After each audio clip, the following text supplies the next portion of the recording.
자, 인사할게요. 네, 반갑습니다. 네. 이제 우리 3, 4월 과정 들어왔잖아요. 그죠?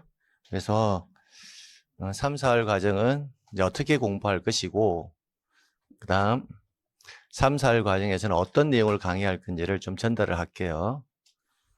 우리가 11월, 12월, 1월, 2월, 3월, 4월 맞잖아요. 그죠?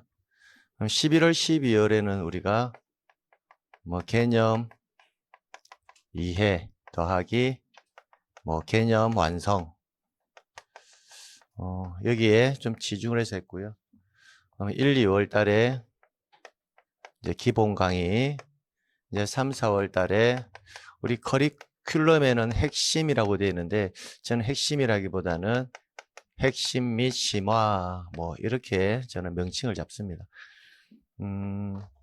우리 11월, 12월 달에는 뭐 위주로 강의를 했냐면, 기본적인 전체적인 체계와 용어 위주의 강의를 한 거예요. 한 거고, 우리가 1, 2월 달 강의에서는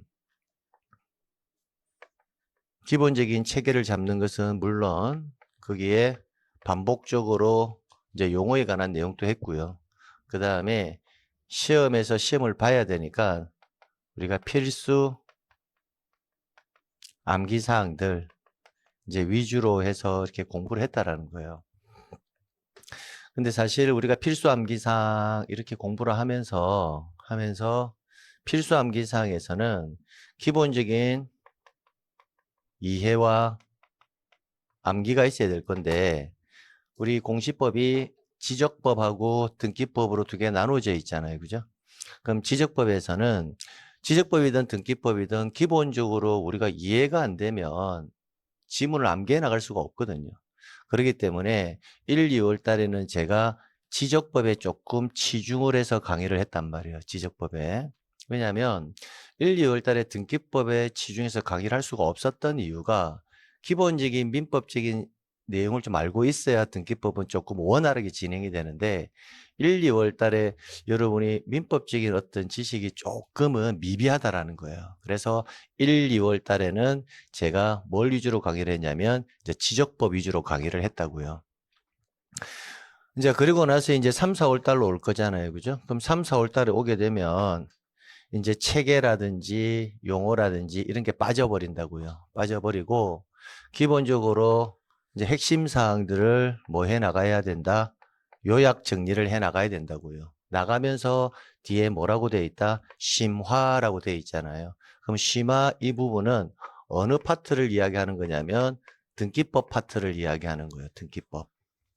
지적법에서는 더 이상 심화 과정이 필요가 없어요. 왜 없냐면 1, 2월 달에 실제 시험에 출제될 수 있는 부분 거의 90% 이상을 1, 2월 달에 다 전달을 했거든요.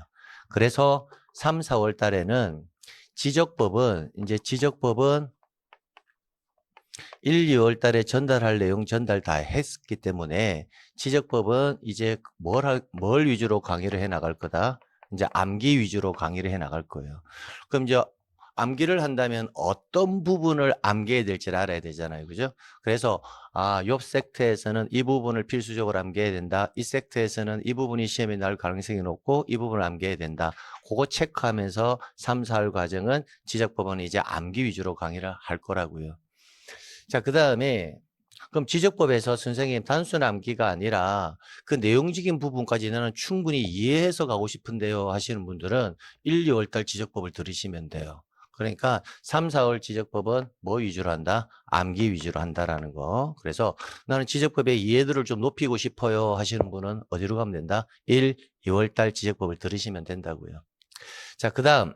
자, 등기법 같은 경우에는 전자에 말씀드렸다시피 1, 6월 달에 여러분에게 전달하는 부분들이 미미할 수밖에 없어요. 내용적인 부분도 작을 수밖에 없어요. 왜냐하면 기본적인 실체관계의 내용을 정확하게 숙지가 되어 있지 아니한 상태이기 때문에. 그래서 이제 3, 4월 달에 오게 되면 그래도 11월, 12월 1월, 2월 하면 민법을 두 순환을 돌았잖아요. 그죠? 두 순환 정도를 돌고 나면 그래도 이제 저랑 커뮤니케이션도 되고 용어적인 부분도 이렇게 소통이 가능하다는 거예요. 그럼 가능했기 때문에 이제 등기법 파트에서 뭐 위주로 해 나갈 거다? 이해와 뭐다? 암기 위주로 해 나갈 거라고요. 그래서 3, 4월 강의에서 등기에서는 이해 이 부분에 좀 중점적으로 좀 진행을 할 거예요. 자, 그렇게 해서 그러면 정리가 되면 이렇게 된다. 그죠? 나는 이해라는 개념으로 접근을 하겠다 하면 지적법은 몇 월 달 들으면 된다? 1, 2월. 등기법은 몇 월? 3, 4월. 이렇게 가면 된다고요. 그죠? 지적은 1, 2월. 등기는 3, 4월. 이렇게 가시면 돼요. 근데 최종적으로 뭐는 다 되어야 돼요. 암기는 당연히 해야 되는 게 맞고요. 그래서 3, 4월은 지적법은 뭐 위주로 갈 거다? 암기. 등기법은 뭐다? 이해와 암기. 이거 위주로 해서 진행을 할 거예요. 자, 그 다음에 또 하나 또 전달해 드릴 내용이 뭐냐면, 우리가 1, 2월 달에 제가 여러분에게 필수 암기사항 해가지고요. 필수 암기사항 해가지고, 교환 형태로 이렇게 제공이 되었잖아요. 그죠? 그럼 이제 지금 3, 4월 달에는 여러분이 가지고 있는 게 핵심 요약집일 거예요. 이렇게 두 개가 이렇게 있는데, 일단 핵심 요약집이 어떻게 구성되어 있는지를 좀 먼저 말씀을 드릴게요. 사실 이거는 핵심 요약집이라기보다는요, 기본서에 준해서 보는 거다라고 보시면 돼요. 즉 무슨 말이냐면, 예, 글자가 가질 때 사람들은 선입견을 많이 가지거든요. 핵심 요약이라면 요약만 되어 있을 거야 이렇게 생각을 많이 하거든요. 근데 우리가 시험을 보려면 최종적으로 지문을 읽는 습관을 좀 가지셔야 돼요. 왜? 시험 지문 자체가 그렇게 나오니까. 그래서 이 핵심 요약집이라는 것은 단순히 단어를 딱딱 끊어가지고 짧게 만든 게 아니고 핵심 요약, 제가 말하는 핵심 요약집은 기본서의 축소판이에요. 기본서의 축소판이 핵심 요약집이에요. 선생님, 요약집이 다 기본서의 축소판 아닌가요? 근데 의미가 좀 다르다라는 거예요.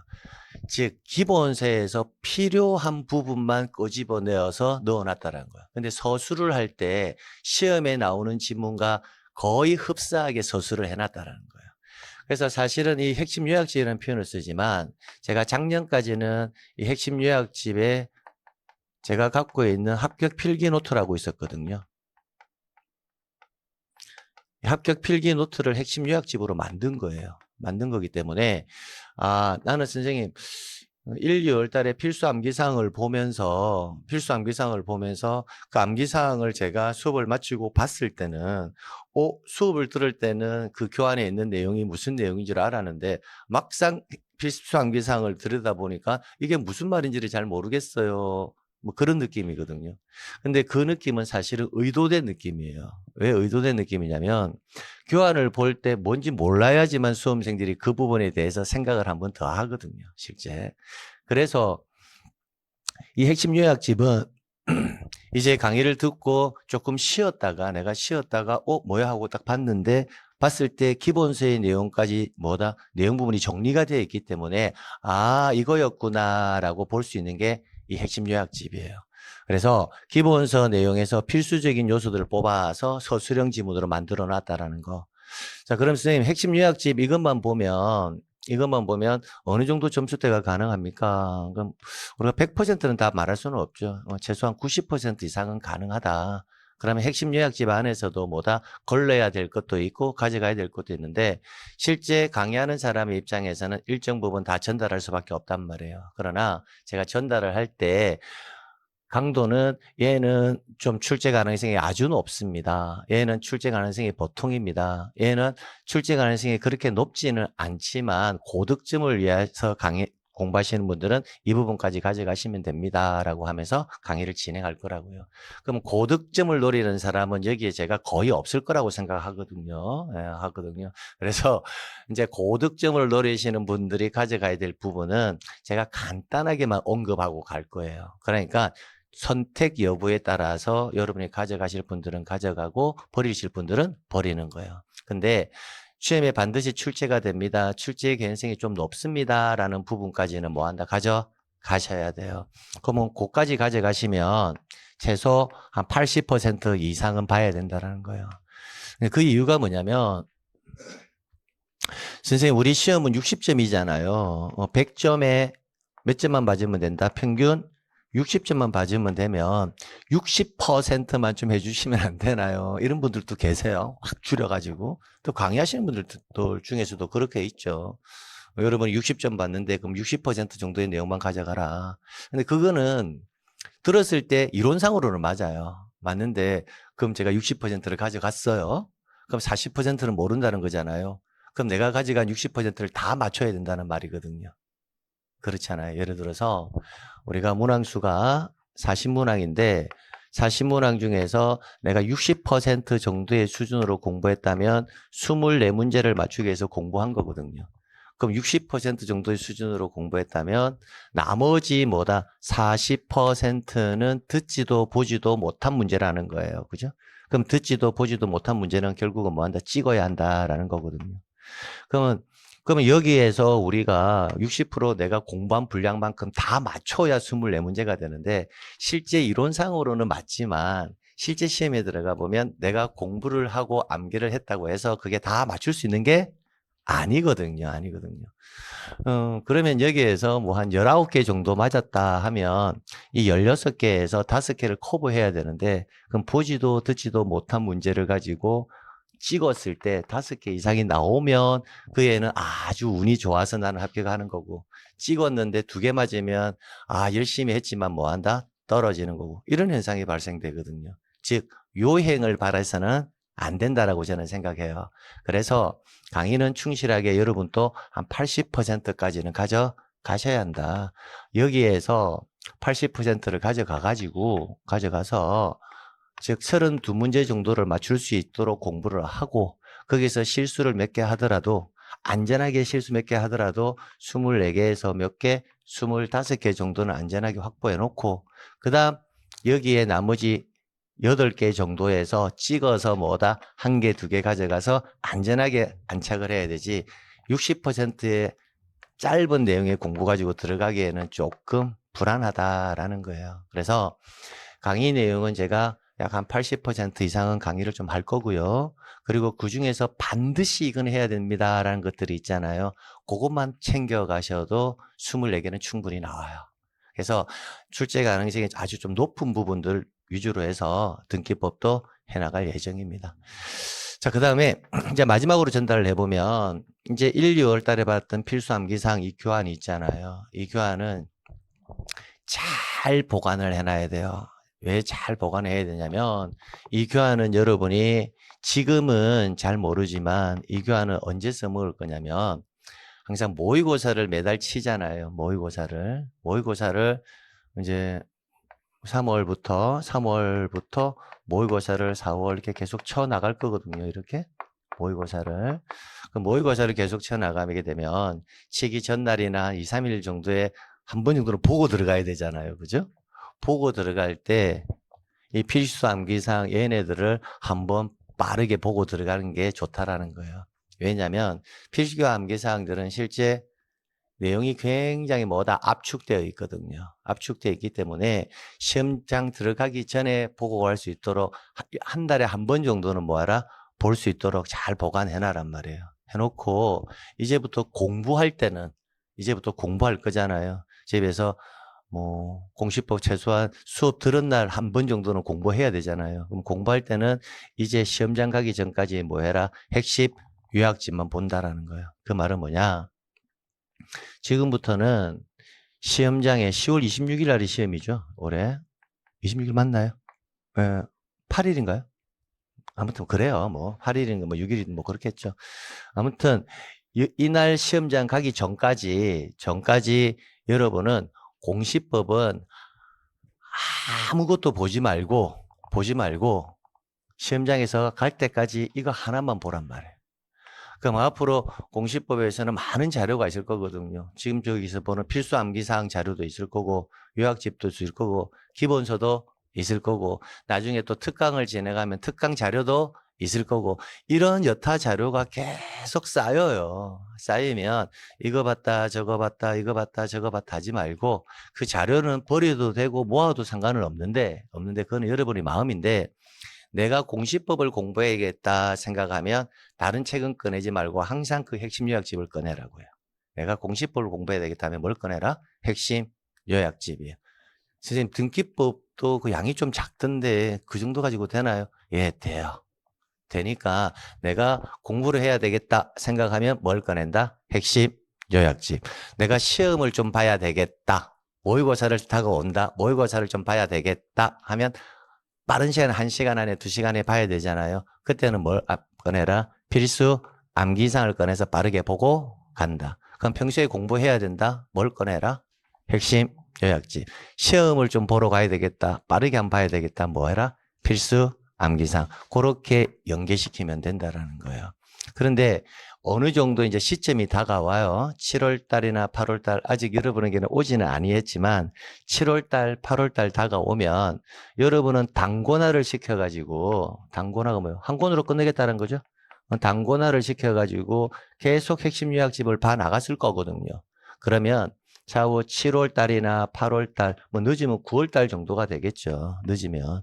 계속 이거 한 곳만 봐 나갔으니까 7월 달이나 8월 달이나 늦으면 9월 달 정도 되면 핵심 요약집 몇 페이지에 뭐가 있다라는 것까지 대충 내가 저 단권을 공부하고 싶다면 저 단권 이 정도 페이지에 있었다라는 정도를 알게 돼요. 그럼 그때는 이제 뭐 가지고 이 필수 암기 사항이 없어져요. 없어지면서 계속 이걸로 가져가면 돼요.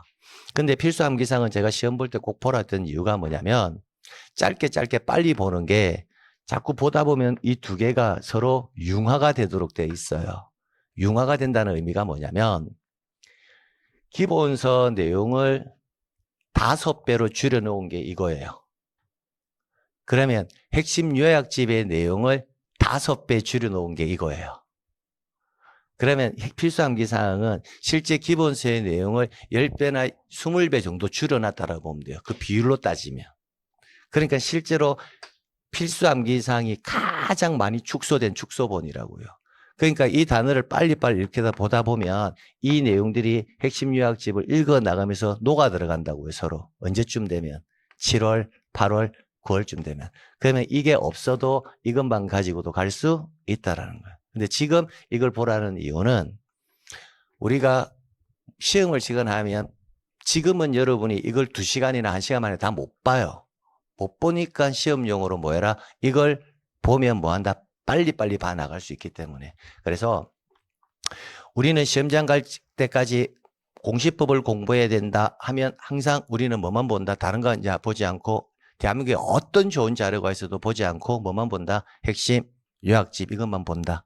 자, 그런데 나는 한 7월 달이나 8월 달, 9월 달 이 두 개가 녹아 들어가기 전까지는 시험 모의고사를 봐야 된다, 뭔가 해야 된다, 빠르게 뭔가 오늘 체크해서 정리해 보고 싶다 하면 뭘 봐라? 필수 암기사항. 그렇게 해서 진행을 하시면 됩니다. 자, 그래서 우리가 이제 강의를 어떻게 진행할지와 이제 교환의 사용법까지 제가 말씀을 다 드렸고요. 이제부터 이제 수업을 진행해 보는 거예요. 선생님, 그럼 기본서 안 봐도 되나요? 그럼 또 이렇게 질문이 들어오겠죠. 예.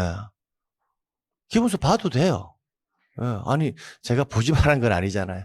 봐도 돼요. 근데 여러분의 선택인데, 가능한 여러분의 시간을 좀 효율적으로 쓰고, 가성비 있게 쓰려면 이 책, 저 책 많이 보는 것보다 실제 지금 다시 말씀드린 그 요약 집안에는 기본서에서 시험에 반드시 나올 만한 지문들, 즉 우리는 기본서에는 보통 배경 지식이라든지 용어에 관한 기본적 정의라든지 그런 내용들이 되게 많거든요. 그거 다 삭제해버리고 시험과 관련되는 부분만 넣어놨기 때문에 실제 요약집만 봐도 충분하다라는 것을 말씀드리는 거예요. 자, 그러면 이제 우리 본격적으로 수업을 진행해 봅시다. 그게 뭐 책의 용어 이런 거 안 한다고 했잖아요, 이제. 예, 그래요. 그래서 우리 공시법은 지적법하고 등기법으로 나누는데, 공간정보법에서 지적과 관련되는 법률. 그래서 우리는 줄여서 지금까지 지적법 이렇게 강의를 한 거고요. 그럼 지적법은 이제 기본적으로 단순 암기적 요소가 강하거든요.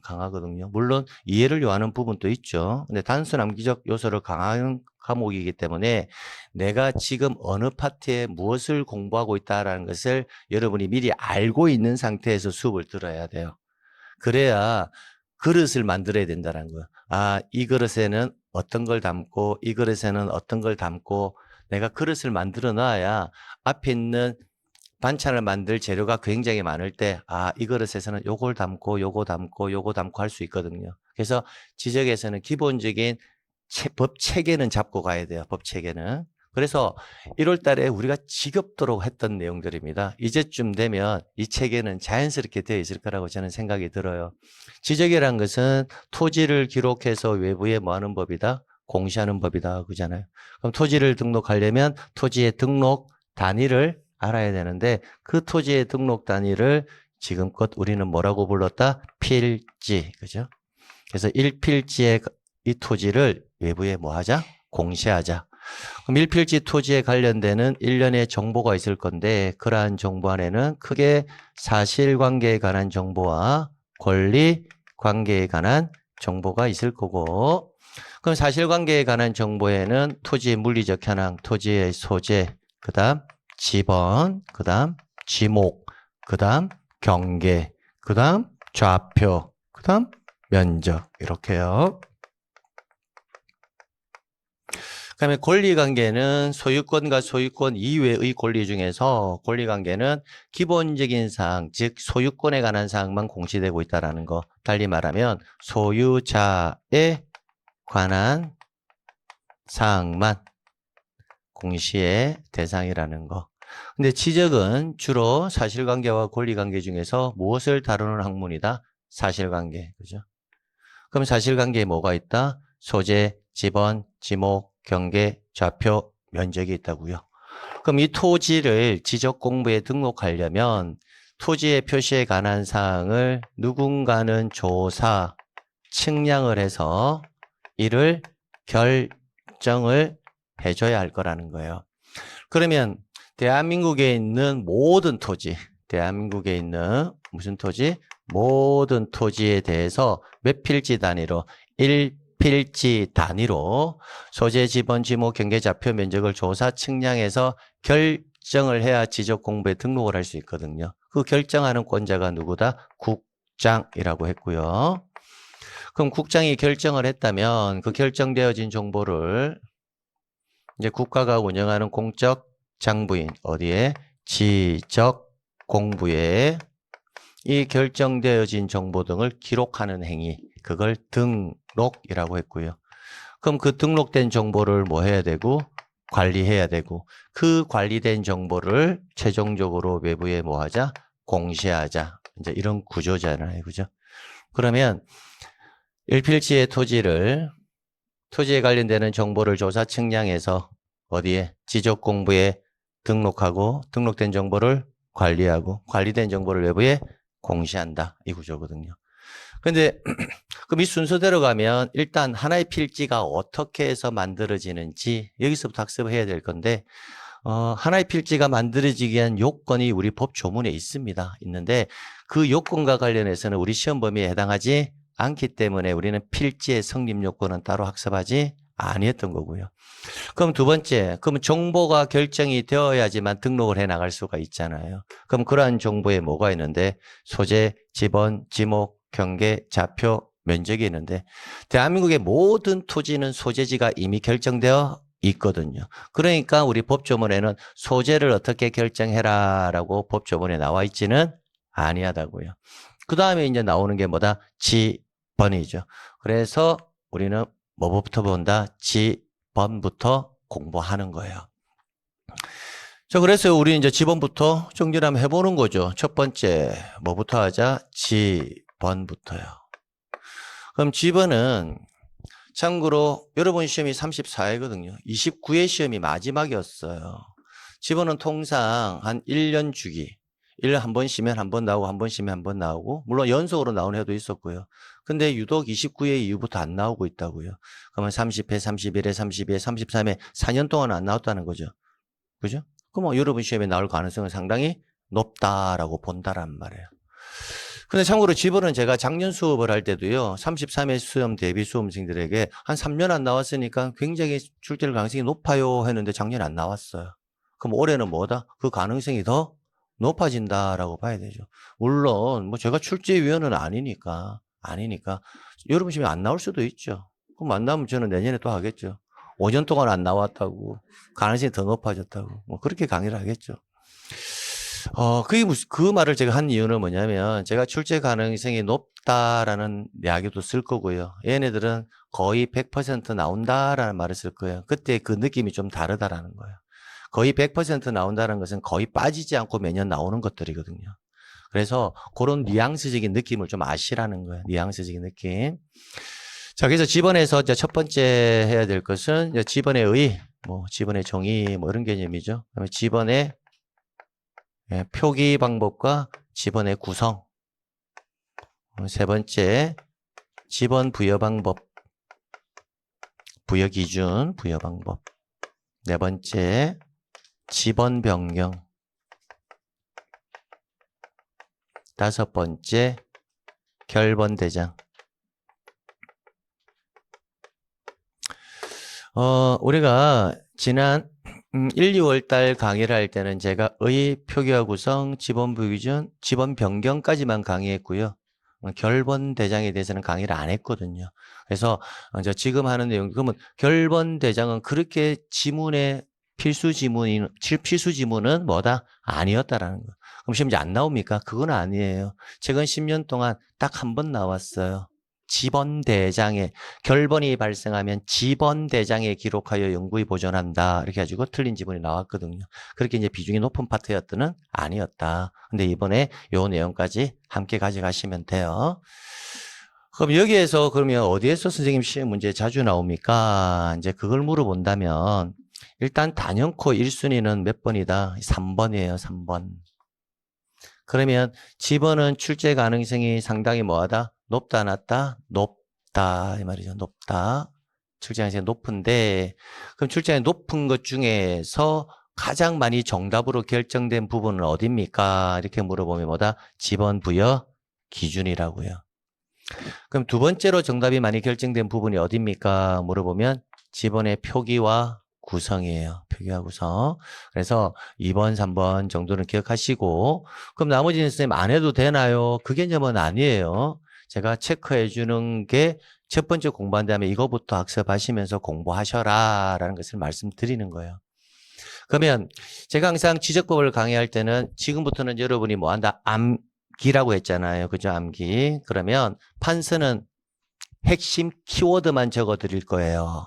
핵심 키워드만 적어주면 그 내용의 확인은 어디서 할 거다? 요약집에서 내용을 다시 확인하는 학습.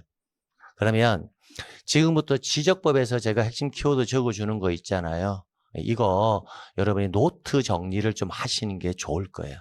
왜냐하면 지금 노트 정리를 하는 이것은 나중에 가잖아요. 그죠? 나중에 가게 되면 이 키워드만 보고 여러분이 지문을 구성시킬 수만 있으면 암기가 다 된 거예요. 그거 가지고. 그래서, 노트를 가지고 한번 정리해 주는 거 좋다라는 거 말씀을 드립니다. 자, 의에서는 지번은 누가 부여하느냐? 지번은 누가 부여한다? 지적 소관청이 뭐 한다? 부여한다. 이게 키워드예요. 키워드고.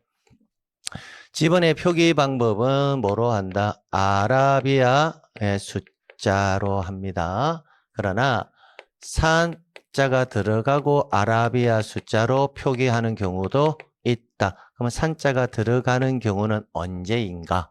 이런 것들이 키워드가 되고요. 그 다음에 구성은 큰 의미가 없어요. 뭐 본번, 부번 이런 표현을 쓰는데 여기에서는 산자가 들어가는 경우가 언제이냐. 그럼 그 경우를 따진다면 어디다? 임야, 대장, 어디에? 임야도라는 곳에 뭐 할 때는 등록을 시킬 때는 산자가 들어간다라는 거. 그러면 산자가 아라비아 숫자 앞에 들어간다, 뒤에 들어간다? 앞에. 그러면 임 아라비아 숫자로 표기한다. 이러면 뭐다? X. 산 아라비아 숫자로 표기한다. O. 뭐 이 정도의 느낌이에요. 그다음에 지번 부여 기준은요. 너무 중요하잖아요. 그죠? 그럼 지번 부여 기준에서는 기본적으로 이렇게 좀 나누어야 되죠. 이렇게. 지번 부여 기준에서는 신규 등록, 그 다음에 등록 전환, 그죠? 그 다음 분할, 그 다음 합병, 그죠? 그 다음 지적, 확정, 측량, 시행지역, 그죠? 시행지역. 이렇게 나누어서, 그럼 이제 이 단어를 보면서 여러분은 뭘 해야 되느냐? 원칙과 뭐다? 예외. 원칙과 뭐다? 예외. 그럼 각각 다 마찬가지예요. 원칙과 예외. 지문 보면서 원칙과 예외. 지적 확정 측량을 시행하는 지역의 원칙과 예외. 이것을 요 클리어된 걸 보고 나중에 뭐다? 여러분 스스로 집어넣을 수 있어야 된다라는 거예요. 왜? 우리가 문제를 풀 때 내가 암기된 거라면 풀고 암기 안 된 거면 결국 풀 수 없다. 아주 단순하거든요. 아주 단순하거든요. 근데 수험생 입장에서는 이래요. 선생님, 네, 제가 배울 때는 알겠는데 문제만 풀면 안 풀려요. 이렇게 물어보거나, 선생님, 그때 당시 암기를 다 했는데 문제만 풀면 안 풀려요. 이렇게 하거든요. 근데 그런 것을 가지고 굉장히 수험생들은 스트레스를 많이 받아요. 근데 스트레스 받을 이유가 전혀 없어요. 결론은 하나거든요. 암기가 되면 푸는 거고 암기 안 되면 못 푸는 거고. 내가 5년을 공부했어도 내 들을 때는 많이 들어서 익숙해 있어도 내 머릿속에 암기가 안 돼 있으면 결국은 풀 수가 없다라는 거. 그러면 그거 고민할 시간에 뭐 해야 된다? 하나라도 더 암기하는 게 맞지. 들을 때는 알겠는데 문제가 안 풀려요. 암기했는데 금방 까먹어요. 그런 것은 고민거리가 아니에요. 들어서 까먹는 것은 당연한 수순이거든요. 당연한 수순. 그렇기 때문에 그럼 언제까지 암기해야 돼요? 언제까지 암기해야 돼요? 암기 될 때까지 암기하는 거예요. 당연한 거예요. 그러니까 고민거리가 아닌 것들을 가지고 수험생들은 대부분 고민한다는 거예요. 근데 통상 선생님 그러면 그런 말은 뭐 쉽죠. 그래도 뭔가 가시적으로 내가 목표를 설정하려면 어느 정도의 암기를 해야 실제 머릿속에 암기가 되느냐. 무작정 무한대로 제가 공부할 수는 없지 않습니까? 그렇게 물어본다면 보통 이렇게 대답을 해요. 어떤 하나의 섹터에 관해서 만약에 지번이잖아요. 그죠? 그럼 지번이 내 머릿속에 완전하게 암기되는 시점이 대부분 똑같이는 않은데 사람마다 다르니까 대부분 내 나이만큼 암기하고 내 나이만큼 잊어버리면 그때 비로소 암기가 돼요. 암기가. 그럼 내가 조금 나이가 젊다. 그럼 젊다면 아무래도 뭐 한다? 공부를 그만두지고 얼마 안 됐다는 거잖아요. 30대 뭐 초반. 뭐 그런 사람들은 사실 머리가 핑핑핑핑 돌아가잖아요. 그럼 그런 친구들은 30번 암기하면 31번째는 대부분 암기되어 있다. 이렇게 보는 거예요. 그럼 내 나이가 50대 중반이다. 그럼 몇 번 해야 한다? 50번 정도 암기하고 까먹어야 뭐 한다? 내 머릿속에 암기된다라는 거예요. 그래서 이제부터 시험을 보거나 뭐 이렇게 할 때 틀리면 내가 암기만 됐으면 풀 수 있었는데 이런 거 할 때 물어보면 돼요. 내 나이만큼 암기하고 까먹었는지. 그러면 내 나이만큼 암기하고 까먹었다면 그건 문제가 있는 거다. 근데 그렇지 아니했다면 걱정하지 말고 내 나이만큼 계속 암기하고 까먹어라. 이제 그렇게 해서 마음의 위안을 삼으시면 됩니다.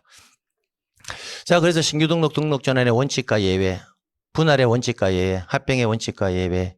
그럼 지적 확정 측량을 시행하는 지역에서의 원칙과 예외. 그럼 이 글자를 딱 보는 순간 여러분이 이거 원칙이 뭐였지? 라고 떠오르면 뭐 한다? 문제 푸는 거고요.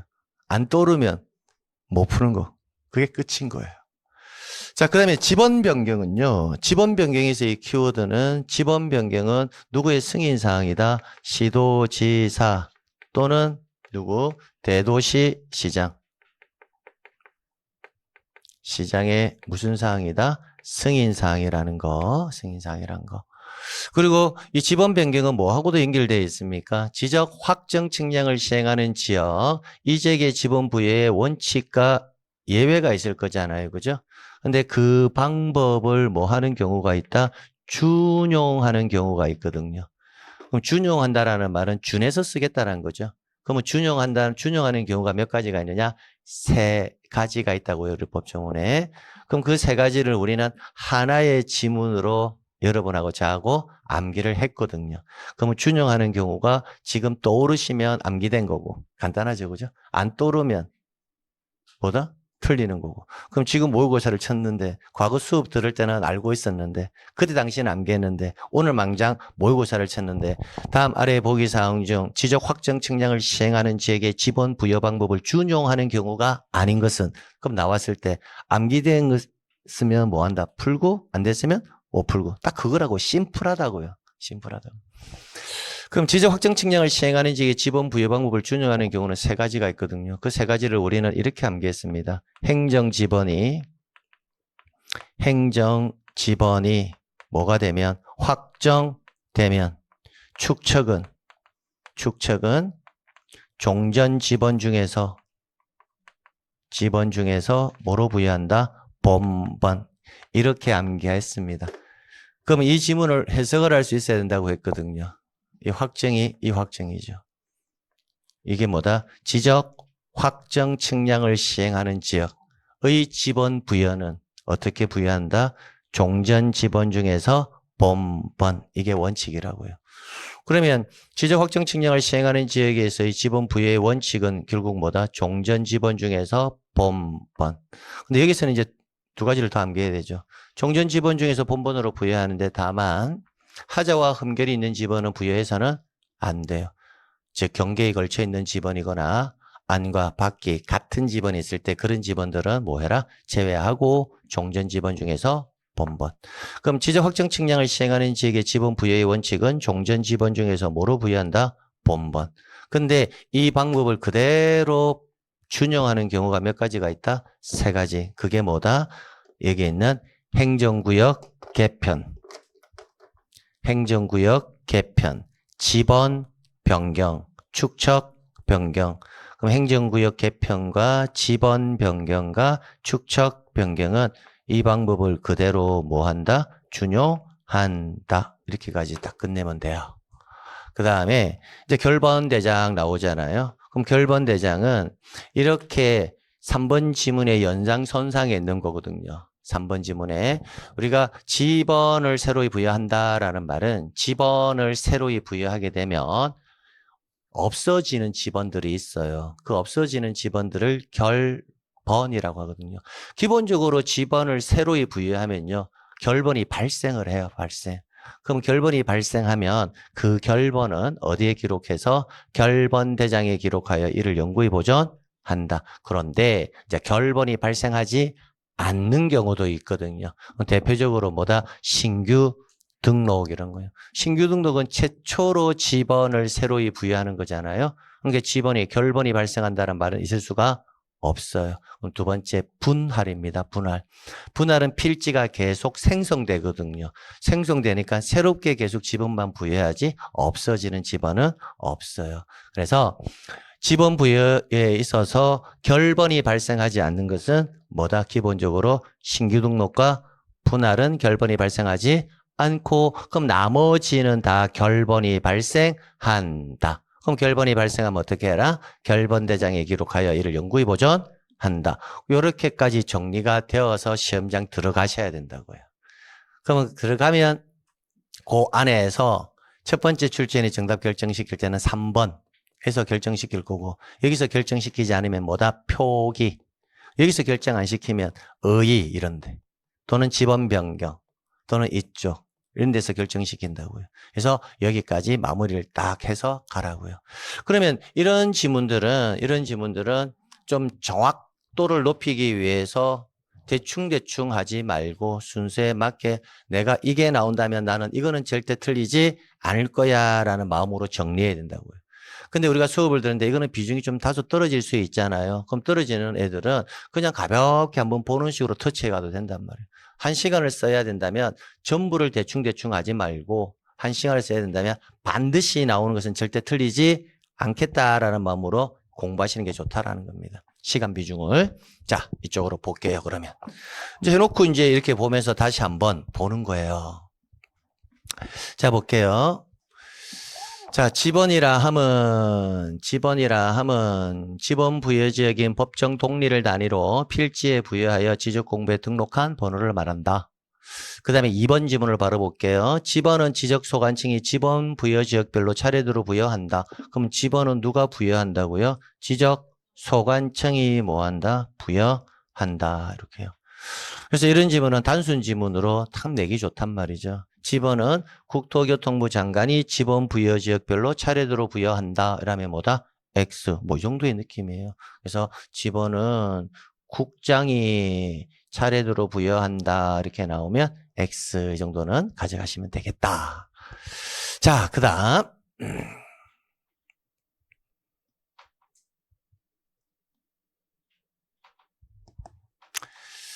지번의 표기와 구성, 지번을 아랍어자로 표기한다. 다만 임야대장, 임야도에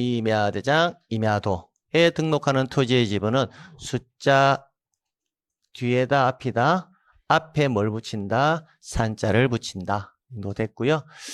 그 다음에 이번에 지번은 본번과 부번으로 구성하되 본번과 부번 사이에는 표시로 연결하고 이 경우 표시는 뭐라고 읽는다? 의라고 뭐한다? 읽는다라는 말이 키워드. 여기에 의라고 표기한다 이라면 뭐다? X. 그래서 의라고 읽는다라고 해야지 의라고 표기한다라는 표현을 써서는 안 된다. 의라고 표기한다라는 말은 이렇게 쓰겠다는 거거든요. 14의 1 이렇게 쓰겠다는 거고요. 지번을 표기할 때는 이렇게 표기하지는 않거든요. 이렇게 표기하잖아요. 그죠? 그래서 의라고 표기한다라면 이 표현이 되어버려요. 그래서 실손으로 표시는 하고 읽을 때는 뭐라고 읽는다? 의라고 읽는다. 그렇게 이해하셔야 되고요. 자, 그 다음에 이제 3번에 지번 부여 기준 이제 바로 보는 거예요. 지번 부여 기준. 자, 여기서부터는 이제 여러분이 체크하시란 말이에요. 저하고 간단하게 뭘 암기해야 될지를 봤을 거잖아요. 볼 때 이거는 나 기억났어. 이거는 내가 암기되어 있었고 이것도 암기되어 있었는데 선생님이 이거 이렇게 해놔니까 이거 뭐지 하나도 모르겠어 하면 암기가 되어 있지 않는 거잖아요. 이걸 해주는 이유가 그거라고요. 내가 뭘 모르고 있는지를 알아야 내 뇌가 그걸 뭐한다? 기억하려고 해요. 그래서 기본적으로 한번 체크를 하고 넘어가는 거라고요. 자, 가봅시다. 자, 북서기본법. 이 북서기본법은요, 북서에서 기본한다라는 말. 기본한다라는 말은 시작한다라는 말이에요. 그래서 지번의 부여 방식을 물어봤을 때는 그냥 북서쪽에서 남동쪽 이렇게 굳이 암기할 필요는 없어요. 북서에서 뭐다? 남동 이렇게 암기할 필요는 없고 그냥 북서기본법 이것만 암기하면 북서쪽에서 시작한다라는 거예요. 그러면서 항상 북서쪽에서 시작하는구나 이것만 알면 뒤에 남동쪽은 따라 나오거든요. 그럼 이런 지문들 내기 좋잖아요. 그죠? 북동쪽에서 시작하여 어디에 남서쪽으로 뭐 이런 표현 쓰면 뭐다? X를 될 거고요. 남동쪽에서 시작하여 북서쪽으로 이렇게 나와도 X 될 거고 다양하게 만들 수 있겠다. 그죠? 그러면 이 지문이 나오면 항상 뭘 떠올려라? 북서 기본법, 북서쪽에서 시작한다. 이 표현만 떠올리시면 되겠네요. 그 다음에 신규 등록 및 등록 전환 등에 따른 지번 부여해가지고 우리가 이렇게 암기했거든요. 등록 전환하고 뭐는 신규 등록은 인접 토지 본번의 부번 이게 원칙이라고요. 그래서 등록 전환과 신규 등록은 인접 토지 본번의 부번. 그죠? 그래서 그 지번 부여 지역에 인접 토지 본번에 뭘 붙여서 부번을 붙여서 지번을 부여한다. 다만 등록 전환과 신규 등록에서 예외가 있는데 예외는 최종 본번 다음 순번부터 뭐로 본번으로 순차적으로 지번을 부여할 수 있다. 그래서 제가 암기할 때 기본적으로 지번에 관한 암기를 할 때 최종 본번이라는 글자가 나오면 뒤에는 항상 뭐가 나온다? 본번이 나와요. 앞에 최종 부번이라는 글자가 나오면 항상 뭐가 나온다? 부번이 나와요. 그러니까 그 대상과 상관없이요. 대상과 상관없이 최종 본번이라는 글자가 나왔는데 뒤에 부번이 나오면 그 지문은 대상과 상관없이 일단 틀린 지문이에요. 최종 부번이라는 글자가 나왔는데 그 뒤에 또 본번이 나오잖아요. 그러면 그 대상과 상관없이 그 지문은 틀린 지문이에요. 그래서 항상 최종 본번 나오면 뒤에는 뭐가 나온다? 본번. 최종 부번 나오면 뒤에는 항상 부번. 그 룰은 절대로 깨어지지 않거든요. 그래서 최종 본번 다음 순번으로 본번으로 부여할 수 있다. 이렇게까지 암기할 필요가 없어요. 최종 본번까지만 암기하면 된다고요. 그럼 뒤에는 당연히 뭐가 나올 거다? 본번. 그럼 최종 부번까지만 암기하면 돼요. 뒤에 뭐가 나올 거니까? 부번이 나올 거니까요. 자, 그러면 다음에 해당할 경우가 세 가지 경우예요. 세 가지. 대상 토지가 해당 지번 부여 지역 안에 최종 지번 토지에 인접되어 있다. 최종 지번 토지에 뭐가 되어 있다? 인접. 대상 토지가 여러 필지로 되어 있다. 근데 3번 지문은 암기 안 하셔도 될 것 같아요. 왜냐하면 대상 토지가 이미 등록된 토지와 멀리 떨어져 있어 등록된 토지 본번의 부분, 원칙이 본번의 부분을 붙이는 거잖아요. 근데 본번의 부분을 부여하는 것이 뭐하다? 불합리하다라고 했잖아요. 그럼 본번의 부분을 부여하는 것이 뭐하다? 불합리한데도 본번의 부분을 부여해라. 이렇게 낼 수는 없을 거거든요. 없을 거니까 대부분 예외적인 지문이 나오면 1번과 뭐다? 2번을 가지고 물어보지 3번을 가지고는 거의 물어보지 않습니다. 그러면 신규 등록과 등록 전환되는 대상 토지가 최종 지번 토지에 인접되어 있거나 여러 필지인 경우라면 본번의 부분을 부여하는 것이 아니라 어떻게 부여한다? 최종 본번 다음 순서의 번호로 본번으로 부여할 수 있다. 그렇게 해서 마무리하시면 되겠네요. 자, 그 다음